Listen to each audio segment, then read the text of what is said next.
喲，歡迎大家收睇 DTT Channel。好耐冇拍片啦，而家咧就開咗一個新嘅系列啦，咁就講下啲我中意嘅嘢。咁咧主要咧就係講兩個我入咗嘅坑啦。第一個坑咧就係露營坑，咁露營季啱啱完咗，咁所以就咁啊。第二就係我玩嘅 War Game 坑啦。咁啊呢一個系列咧主要咧除咗係就咁講之外咧，咁啊叫好坑平啊嘛。咁所以咧其實係會講下點樣可以喺呢一啲坑裏面咧玩得比較划算。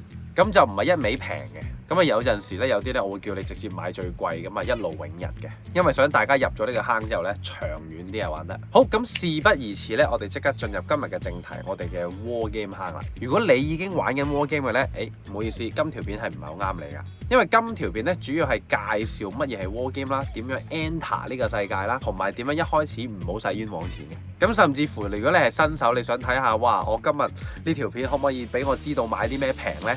都唔啱你，因為今日係我會叫大家唔好買某啲嘢嘅。咁所以如果你已經 join 咗一陣，或者已經 join 咗好耐咧，我哋下集再見啦，拜拜。好，事不宜遲，我哋即刻進入正題。什麼是 War Game？ 嗱，好得意啊 ，War Game 其實呢個名咧得香港先至有嘅啫，台灣咧叫生存遊戲，其他地方好似係叫 Airsoft 嘅。咁點樣進入呢個世界咧？嗱，喺進入呢個世界之前咧，首先你要知道嘅咧就係呢一個世界或者呢個 community 啦，有啲咩文化，有啲咩規則，有啲咩嘢要遵守。只要你喺呢一個 area 度見到相關嘅人咧，我哋都會互相稱呼大家做師兄嘅。無論佢係新手定係老手，無論佢係大過你嘅定係細過你咧，都係一類叫師兄噶。好，第二樣嘢，呢一個圈子咧非常之着重安全。雖然咧好多人咧喺安全意識上都唔係好強啦，咁但係咧你去到每一間鋪頭或者地方去玩嘅時候咧，安全咧都會係嗰個店鋪咧最 concern 嘅嘢嚟嘅。因為咧如果你去到任何一間 War Game 鋪或者係 War Game 場地咧，嗰度嘅工作人員咧都會非常之緊張你嘅安全嘅。而主要嘅安全咧係講緊你嘅眼睛，因為咧除咗眼睛以外嘅地方你被 BB 彈打中嘅話咧都可以復原嘅，除咗你隻眼之外。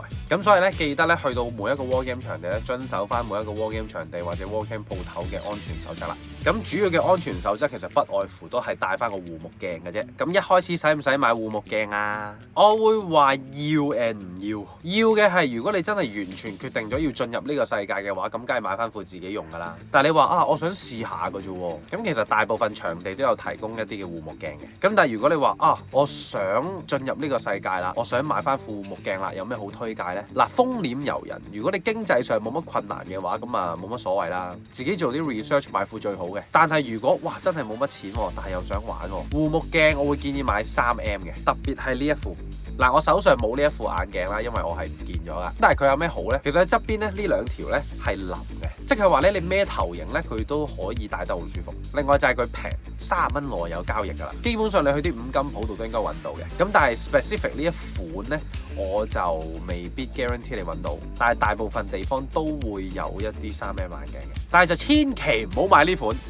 因為佢太大副嘅關係咧，佢會頂住你面部嘅保護，會戴得有啲唔舒服嘅。但係如果你本身有戴眼鏡咧，呢副又真係唔錯嘅。咁可能面部嗰啲嘢你就要自己再調整下啦。好，咁所以安全上咧就係咁多啦。好啦，咁然後又有啲咩要注意咧？當你想加入呢一個遊戲嘅時候咧，咁當然就係要參與一場遊戲啦。咁一開始參與呢個遊戲咧，我個人建議咧，我會建議你選擇呢兩款嘅遊戲嘅，或者叫做呢兩款嘅搞手搞嘅 game 啦。第一款就係叫做新手夜或者新手 day，whatever they call it。總之有個新手呢個字嘅咧，咁多數咧當日咧會比較多唔識玩嘅人啦，或者啱啱開始玩嘅人啦，咁大家可以交流，大家可以互相問。第二個咧就係 GBB only game。嗱，GBB only game 咧意思即係話大家用嘅咧只會係氣槍嘅。呢度作少少補充，喺 War Game 界裏面槍款咧主流咧會分為兩種，第一種叫做 AEG， 第二種叫做 GBB。詳細原理唔解釋，上網好多，你只需要知道 AEG 一定係會多彈過 GBB 嘅。簡單啲嚟講咧 ，AEG 嘅槍咧多數都係會係咁俾人撳住嚟射嘅，但係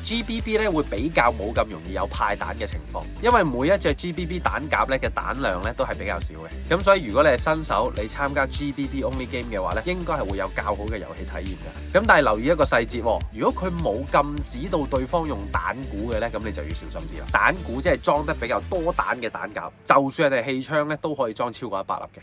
咁啊，以上咧就係你可以 join 落去，新手嚟講又有啲體驗嘅遊戲啦。